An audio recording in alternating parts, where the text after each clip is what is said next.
নমস্কার দর্শক বন্ধুরা, ইমেজ বেঙ্গল হেলথ কেয়ার অনুষ্ঠানে আপনাদের সকলকে স্বাগত। ক্যালসিয়াম, এই ক্যালসিয়াম আমাদের শরীরের জন্য একটি অত্যন্ত প্রয়োজনীয় উপাদান।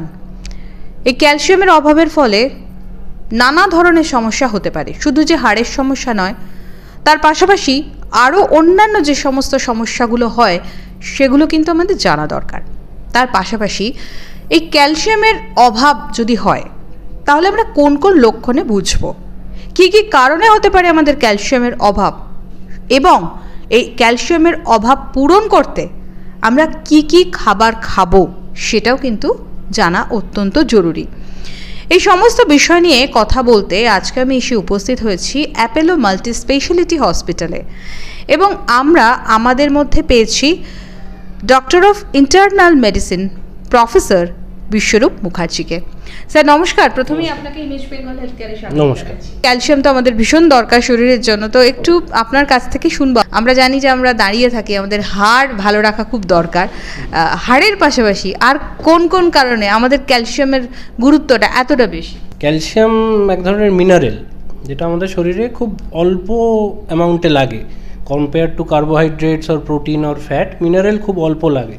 আমাদের বডিতে সবথেকে বেশি ক্যালসিয়াম আছে, প্রায় 1 থেকে 1.5 কেজির কাছাকাছি ক্যালসিয়াম আছে আমাদের বডিতে। মেনলি আমাদের হাড়, দাঁত, পুরো স্কেলিটনটাই ক্যালসিয়ামে তৈরি।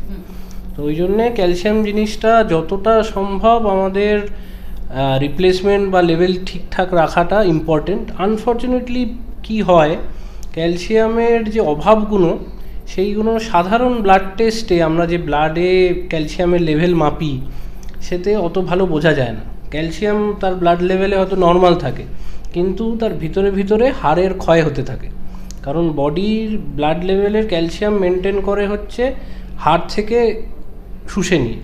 ওই জন্য আপনি ব্লাড টেস্ট করালে দেখবেন ক্যালসিয়াম নর্মাল, কিন্তু ভিতরে ভিতরে হাড় ক্ষয় হয়ে যাচ্ছে।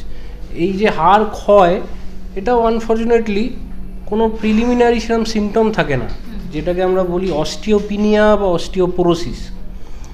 এইটার আনফর্চুনেটলি একদম লাস্টে গিয়ে কোনো বয়স্ক মানুষ হয়তো ফ্র্যাকচার হলো, এবং ফ্র্যাকচার মানে চোট লেগে ফ্র্যাকচার নেবেন, খুব সাধারণ, হয়তো দেয়ালে একটু ধাক্কা লেগে গেল বা জাস্ট একটু পা পিছলে একটু জাস্ট সামনে পড়ে গেলেন, কিন্তু ফ্র্যাকচার হয়ে গেল।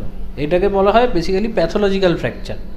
এই ফ্র্যাকচার হওয়ার পরে আমরা যখন টেস্ট করে দেখি, এক্সরে করে দেখি যে হাড়গুলো সব ক্যালসিয়ামের অভাবে অলমোস্ট ক্ষয়ে গেছে, কিন্তু ততক্ষণে ফ্র্যাকচার যা হওয়ার হয়ে গেছে। ওই জন্যেই ক্যালসিয়ামের মেনটেনেন্স, ডোজ, কীরকম কী খাওয়া, ক্যালসিয়ামযুক্ত খাবার খাওয়া, এগুলো খুব ইম্পর্টেন্ট। কারণ ক্যালসিয়ামের অভাব খুব দেরি না হলে বোঝা যায় না। একটা দুটো ক্ষেত্রে বোঝা যায়, ইউজুয়ালি ক্যালসিয়াম আর ভিটামিন ডি আরেকটা ভিটামিন আছে, এই দুটো একসাথে কাজ করে। তো তখন যদি খুব অভাব হয় তাহলে আপনার মুখের চারিধারে একটু অবশ ভাব, হাতে পায়ে একটা অবশ ভাব, একটা বার্নিং সেন্সেশন, খুব বেশি হয়ে গেলে হাতে পায়ে স্প্যাজমও হয়ে যেতে পারে, মানে আঙুল বেঁকে শক্ত হয়ে যেতে পারে। কিন্তু সেইগুলো একদম অ্যাকিউট কেসে যখন ক্যালসিয়াম কমে যায় কোনো কারণে তখন হয়। কিন্তু ক্রনিক্যালি ক্যালসিয়াম যদি কেউ কম খেতে থাকে তার কিন্তু এই ব্যাপারগুলো হবে না, তার কিন্তু ওই হাড় ভিতরে ভিতরে ক্ষইতে থাকবে, এবং পরে গিয়ে জিনিসটা কোনো ফ্র্যাকচার হলে বা ভার্টিব্রাল ফ্র্যাকচার হলো, ফিমোরাল ফ্র্যাকচার হলো, তখন গিয়ে জানা যাবে যে অলরেডি তার হাড় অনেকটাই ক্ষয়ে। শুধু কি হাড়ের জন্যই আমাদের ক্যালসিয়াম এতটাই গুরুত্বপূর্ণ, না আরও অন্যান্য কোনো ফাংশন আছে ক্যালসিয়ামের? বডির সব রকম টিস্যু এবং বায়োকেমিক্যাল রিয়াকশানে কাজে লাগে। মানে এই যে আমি কথা বলছি, কথা বলতে গিয়ে যে আমার এনার্জি একটা খরচা হচ্ছে তো বডির, সেই এনার্জিটা তৈরি করছে যে বায়োকেমিক্যাল রিয়াকশান দিয়ে, তাতেও ক্যালসিয়াম লাগে। প্লাস এই যে হার্ট বিট করছে, আমার মাসেল কন্ট্র্যাক্ট করছে, এই যে আমার মুখ নড়ছে, প্রত্যেকটাই তো মাসেল কন্ট্রাকশানের জন্য ক্যালসিয়াম প্রচণ্ডভাবে ইম্পর্টেন্ট। প্লাস আপনার আরও কিছু কিছু জিনিসপত্র আছে, ধরুন ব্লাড ভেসেলকে প্লায়াবেল রাখা, ব্লাড ভেসেল যাতে ঠিকভাবে এক্সপ্যান্ড করতে পারে, সেইগুলো কাজটাও ক্যালসিয়াম করে। ওই জন্যে ইনডাইরেক্টলি হাইপার টেনশনের উপরেও ক্যালসিয়ামের এফেক্ট আছে। প্লাস আপনার কিছু ফার্টিলিটির উপরে কিছুটা এফেক্ট আছে। আপনার বডির যে ব্লাড সুগার, কোলেস্টেরল, এই লেভেলগুলো রেগুলেশনের উপরেও ক্যালসিয়ামের কিছু কিছু এফেক্ট আছে। কিন্তু মেন যেটা সব থেকে ইম্পর্টেন্ট সেইটা হচ্ছে মানে যেটা ক্রনিক ক্যালসিয়াম ডেফিসিয়েন্সিতে যেটা হয় সেইটা হচ্ছে আপনার স্কেলিটাল যে সিস্টেম, হাড়ের প্রবলেম যেগুলো, সেইটাই সব থেকে বেশি ইম্পর্টেন্ট। ক্রনিক ডেফিসিয়েন্সি তাদের অ্যাটলিস্ট নর্মাল যে ক্যালসিয়াম যুক্ত খাবার যেগুলো আছে সেইগুলো অ্যাটলিস্ট ডেলি 1-2 সার্ভিং খাওয়া উচিত। যেমন দুধ, দই বা দুগ্ধজাত জিনিস যা যা আছে, আর মাছ, কিন্তু মাছের হাড় শুদ্ধ, মানে নরম হাড়ওয়ালা যে মাছগুলো হয় সেই মাছগুলো। আনফর্চুনেটলি ভেজিটেবলসের মধ্যে ক্যালসিয়াম খুব বেশি পাওয়া যায় না, ভেজিটেবলস ফ্রুটসে একটু কমই থাকে। ব্রকলিতে কিছুটা পাওয়া যায়, তো সেটা তো খুব বেশি অ্যাভেলেবেলও নয়, আমরা খুব একটা আমাদের ওয়েস্ট বেঙ্গলে অ্যাজ সাচ খাইও না। কিন্তু একটাই যেটা খুব বড় প্রবলেম সেটা হচ্ছে ল্যাকটোজ ইনটলারেন্স বলে একটা রোগ হয়। ল্যাকটোজ ইনটলারেন্স হচ্ছে অনেক মানুষ দেখবেন দুধ সহ্য করতে পারে না, দুধ খেলে তাদের বমি পায়, এমনকি পেটও ছেড়ে দিতে পারে। অনেক বাচ্চা, অনেক মানে জেনারেল পপুলেশনে অনেকেই দুধ সহ্য করতে পারে না, দুধ বা দুধ জাতীয় জিনিস। তো তাদের ক্ষেত্রে যারা দুধটা খেতে পারে না তাদের কিন্তু স্পেসিফিক্যালি দুধ না খেয়ে দই বা ছানা এগুলো খাওয়া উচিত রেগুলারলি। আর দুধ হজম করানোরও কিছু কিছু ওষুধ পাওয়া যায়, সেইগুলো আপনি ডাক্তারের কাছে পরামর্শ নিলে সেই ওষুধ দিয়ে দুধ খেলে তাহলে দুধের প্রবলেমটা হয় না, দুধ খেয়ে যাদের প্রবলেমটা হয়। তো আর এখন আনফর্চুনেটলি আরও কিছু কিছু প্রবলেম হয়েছে যে এখন ভিগানিজম খুব উঠেছে, যে অ্যানিম্যাল প্রোডাক্টস এমন কিচ্ছু খান না তারা। তো তাদের ক্ষেত্রে কিন্তু ক্যালসিয়াম সাপ্লিমেন্টেশনটা আলাদা করে দরকার, কারণ তারা কিন্তু খাবারের মাধ্যমে ক্যালসিয়ামটা অতটা রিপ্লেস করতে পারবেন না, কারণ তারা দুধ জাতীয় কিছুই খান না। আমাদের দর্শক বন্ধুরা যারা আছেন তাদের মধ্যে অনেক পেশেন্ট আছেন যারা হয়তো কিডনির প্রবলেম আছে, যাদের হয়তো ডায়াবেটিসের প্রবলেম রয়েছে। তো তারা এই যে ক্যালসিয়াম সাপ্লিমেন্ট নেবেন বা এই ক্যালসিয়ামজাত খাবার খাবেন, এক্ষেত্রে তাদের কি কোনো নিয়ম? ভালো প্রশ্ন করেছেন আপনি, কারণ কিডনি রোগের রুগীদের জন্যে ক্যালসিয়ামটা কিন্তু ডাইরেক্টলি নিজে থেকে সাপ্লিমেন্টেশন করা উচিত নয়। ক্যালসিয়ামের আলাদা করে রোগ হয়, তাদের কারো ক্যালসিয়াম বেশি থাকে, কারো ক্যালসিয়াম কম থাকে, কারণ কিডনির পার্টটা ক্যালসিয়াম মেটাবলিজমের সাথে অন্তরঙ্গভাবে জড়িত। তো তাদের সবসময় উচিত হচ্ছে তারা যে কিডনির ডাক্তারবাবুর আন্ডারে ট্রিটমেন্টে আছেন ওনারা যেরমভাবে গাইড করে দেবেন, ক্যালসিয়াম, ফসফেট, আরও কিছু কিছু ব্লাড টেস্ট আছে সেইগুলো করে ওনারা এক্স্যাক্টলি যে ক্যালসিয়াম সাপ্লিমেন্টেশন দেবেন বা ক্যালসিয়াম সাপ্লিমেন্টেশন দেবেন না সেইটা পুরোপুরি আপনার ডাক্তারকে জিজ্ঞেস করে দিতে হবে। আপনারা সেহেতু কিডনি রুগীরা নিজে থেকে কোনো ক্যালসিয়ামযুক্ত খাবার বেশি করে বা ক্যালসিয়াম সাপ্লিমেন্টেশন করতে যাবেন না। ঠিকঠাক ক্যালসিয়াম লেভেল মেনটেন করলে, ভিটামিন ডি লেভেল মেনটেন করলে ব্লাড সুগার ভালো কন্ট্রোল হওয়া সম্ভব। ক্যালসিয়ামের জন্য ভিটামিন ডি অত্যন্ত গুরুত্বপূর্ণ। ভিটামিন ডি ছাড়া ক্যালসিয়ামের যে অ্যাবজর্পশন পেট থেকে সেটা কমে যায়, ইউরিন থেকে ক্যালসিয়াম বেরিয়ে যাওয়ার প্রবণতা থাকে, বডি ক্যালসিয়াম ঠিক করে ইউজ করতে পারে না। এবং ভিটামিন ডি এর রিসেন্ট রিসার্চগুলো যা যা বলছে, ভিটামিন ডি যত মাত্রায় বডিতে ঠিকঠাক মাত্রায় থাকলে তাহলে যে কোনো রোগেরই সিভিয়ারিটির চান্সেস কম, ব্লাড সুগার বেটার থাকে, কোলেস্টেরলস বেটার থাকে, আপনার হার্ট ডিজিজের চান্সেস কম, স্ট্রোকের চান্স কম, প্রেশারের চান্স কম। এই ক্যালসিয়ামের অভাবের জন্য যে যে রোগগুলো মূলত হয় আপনি সেইগুলো একটু যদি অনেক দিন ধরে ক্যালসিয়ামের অভাব হতে থাকে ডায়েটে, যেটা ইউজুয়ালি প্রেগনেন্ট মহিলাদের হওয়ার চান্সেস বেশি, ব্রেস্ট ফিডিং মহিলাদের হওয়ার চান্সেস বেশি, বাচ্চাদের মানে বাচ্চা এবং অ্যাডোলেসেন্ট এই যাদের উঠতি বয়স, বাড়ন্ত বয়স তাদের হওয়ার চান্স বেশি, আর পোস্ট মেনোপজাল মহিলাদের হওয়ার চান্সেস বেশি। ক্যালসিয়াম সবারই লাগে কিন্তু এরা অ্যাট রিস্ক পপুলেশন, এদের ডেফিসিয়েন্সি হওয়ার চান্সেস বেশি। তো মেন যেটা ক্যালসিয়াম অভাবের জন্য হয় সেইটা হচ্ছে এই হাড়ের প্রবলেমগুলো, বাচ্চাদের দাঁতের প্রবলেমও হতে পারে, কারণ তখন দাঁত তৈরি হচ্ছে, পার্মানেন্ট টিথ আসছে। আর হাড়ের এই অস্টিওপিনিয়া বা অস্টিওপোরোসিস এই দুটো হচ্ছে হাড়ের ভিতর থেকে ক্ষয়ে যাওয়া। এগুলোতে ইউজুয়ালি ব্যথা দিয়ে বোঝা যায় না যতক্ষণ না ফ্র্যাকচার হচ্ছে। অথবা বাচ্চাদের যেটা অনেক সময় হয় সেটা রিকেটস বলে একটা রোগ হয়, সেটা ক্যালসিয়াম বা ভিটামিন ডি দুটোর অভাবেই হতে পারে। তাতে বাচ্চাদের গ্রোথের প্রবলেম হয়, হাড় যে লেন্থ অবধি বাড়া উচিত সেই লেন্থ অবধি বাড়ে না, ওই জন্য বাচ্চার যে গ্রোথ হওয়া যতটা হওয়া উচিত ততটা হয় না। আর বয়স্কদের যদি জিনিসটা হয় তাহলে সেটা অস্টিওম্যালেশিয়া বলে একটা জিনিস হয়, সেটা হচ্ছে নর্মাল হাড়ই ক্ষয়ে যেতে থাকে কিন্তু তাতে ব্যথা হয়। তো অস্টিওম্যালেশিয়া আর অস্টিওপোরোসিস এরমভাবে তফাৎ করা যায়, ওটা ব্যথা হয় ওই হাড়ের প্রবলেমের জন্য।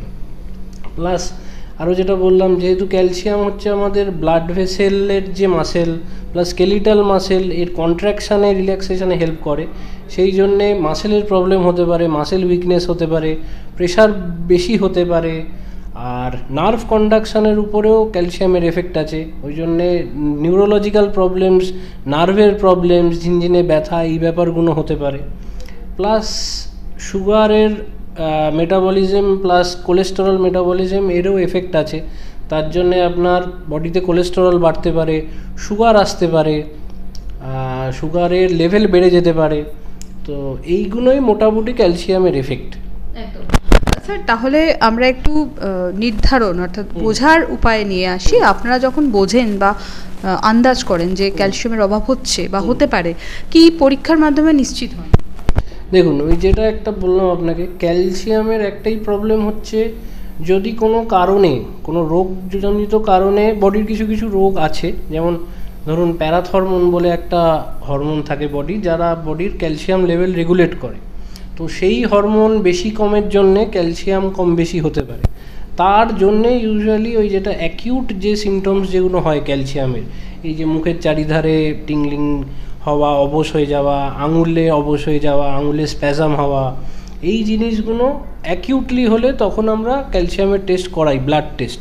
তাতে ব্লাড টেস্টে ক্যালসিয়াম কম আসে। কিন্তু ক্রনিক যে কারণগুলো, মানে অনেক দিন ধরে অল্প অল্প অল্প করে শরীরে ক্যালসিয়াম কম ঢুকছে, ধরুন একজনের 500 থেকে 1000 মিলিগ্রাম ডেলি ক্যালসিয়াম খাওয়ার কথা, সে হয়তো ডেলি 300 করে খাচ্ছে, তার একটু একটু করে কমবে, এবং রক্তের ওই ক্যালসিয়ামের লেভেলটা বজায় রাখার জন্যে বোন থেকে শরীর ক্যালসিয়াম টেনে নেবে এবং আস্তে আস্তে বোনটা ক্ষয় হতে থাকবে। সেইটা বোঝার অ্যাকচুয়ালি একমাত্র একটাই টেস্ট আছে, সেটার নাম হচ্ছে ডেক্সা স্ক্যান বা বোন মিনারেল ডেনসিটি স্ক্যান। বিএমডি বা ডেক্সা, এই স্ক্যানগুলো আইডিয়ালি পোস্ট মেনোপজাল মহিলাদের অ্যাটলিস্ট 3-4 বছর পর থেকেই করানো উচিত, কারণ তার বোনের কি স্ট্যাটাস সেইটা একমাত্র এই ডেক্সা স্ক্যানই বলতে পারে যে তার বোন কতটা ক্ষয়ে এসছে। তাহলে সেটা যত আগে থেকে জানা যাবে, তাহলে আমরা সেই রোগের আলাদা ট্রিটমেন্ট আছে, তাহলে আমরা সেই ট্রিটমেন্ট অনেক আগে থেকে শুরু করতে পারবো। র্যাদার এটার কোনো ট্রিটমেন্ট হলো না, 8-10 বছর পরে পেশেন্ট একটা ফ্র্যাকচার নিয়ে এসে প্রেজেন্ট করলো, তখন সেই ফ্র্যাকচারের ট্রিটমেন্ট করতে গিয়ে দেখা যাচ্ছে যে তার সব বোনগুলোই ক্ষয়ে গেছে, তখন অলরেডি একটা ফ্র্যাকচার হওয়া হয়ে গেছে। আর এবং ফ্র্যাকচার জিনিসটাও কিন্তু বেসিক্যালি খুব বয়স্ক মানুষদের জন্য বেশ ভয়ের ব্যাপার। তার কারণ ধরুন একটা ভার্টিব্রাল ফ্র্যাকচার হলো শির দ্বারায়, বা পায়ের যে বড় হাড়টা ফিমার তার ফ্র্যাকচার হলো, পেশেন্ট বেড রিডেন হয়ে যাবে ওই বয়সে। সেই বয়সে বেড রিডেন হয়ে গেলে কিন্তু এমনও হয় যে পেশেন্ট মোটামুটি 60-65-70 বছরের পেশেন্ট, সে 2-3টে ওষুধ খাচ্ছে, মোটামুটি ফিট আছে, কিন্তু একবার যে ফ্র্যাকচার হলো, ওই যে বেড রিডেন হয়ে গেল, তার বেড রিডেন হয়ে যাওয়ার জন্যে একটার পর একটা প্রবলেম আসতে থাকে। বেড সোর হয়, ইউরিনে ইনফেকশন হয়, সাইকোলজিক্যাল প্রবলেমস হয়, সেই থেকেও কিন্তু পেশেন্টের কন্ডিশন বেশ ডিটোরিয়েট করে যেতে পারে। ওই জন্য ফ্র্যাকচার এবং ফল প্রিভেনশন ইন এল্ডারলি এইটা খুব ইম্পর্টেন্ট। একদম। স্যার, একটু আমরা শুনবো বা জানবো আপনার কাছে যে ক্যালসিয়ামের অভাব পূরণ করার জন্য তাহলে চিকিৎসা কি, এই প্রসঙ্গে আসবো। তারপর জানবো আপনার কাছে যে ক্যালসিয়ামের অভাব পূরণ করতে কি ধরনের খাবার খাওয়া জরুরি। নর্মাল ক্যালসিয়ামের রিকোয়ারমেন্ট সাধারণ অ্যাডাল্ট মানুষদের জন্য সেটা হচ্ছে 500 থেকে 1000 মিলিগ্রাম ডেলি। কিন্তু যে স্পেশাল পপুলেশন যেটা আমি আপনাদের বললাম, প্রেগনেন্ট এবং ব্রেস্ট ফিডিং মহিলা এবং পোস্ট মেনোপজাল, এদের ক্ষেত্রে মিনিমাম 1000 মিলিগ্রাম ডেলি ক্যালসিয়াম খাওয়া উচিত, পারলে অ্যাটলিস্ট 1200 থেকে 1400, ঠিক আছে। এবার সেইটা এই পপুলেশানে শুধু খাবার দিয়ে রিপ্লেস করা সম্ভব নয়, তাদের জন্য ক্যালসিয়াম সাপ্লিমেন্টেশন খুব ইম্পর্টেন্ট। ক্যালসিয়ামের কিছু কিছু প্রবলেমও আছে ক্যালসিয়াম সাপ্লিমেন্টেশনের, কনস্টিপেশন হতে পারে, বমি ভাব লাগতে পারে, তো তখন ক্যালসিয়ামের যেই সল্টের ফর্মটা আছে এটা চেঞ্জ করে দেখলে অনেক সময় ইমপ্রুভ করে যায়। খুব সহজ উপায় কিভাবে আমরা ক্যালসিয়াম সঠিক খাদ্যাভ্যাসের মাধ্যমে গ্রহণ করব এবং আর কি করব বা করব না, এই সমস্ত বিষয় নিয়ে স্যার বিস্তারিতভাবে আমাদের বোঝালেন। তো আশা করি দর্শক বন্ধুরা আপনারা এর দ্বারা অনেকেই উপকৃত হবেন। যদি এর পরেও আপনাদের কোনো প্রশ্ন থাকে সেই প্রশ্ন আপনারা কমেন্ট বক্সে লিখে জানান। স্যারকে ধন্যবাদ আমাদের এই অনুষ্ঠানে আসার জন্য। নমস্কার।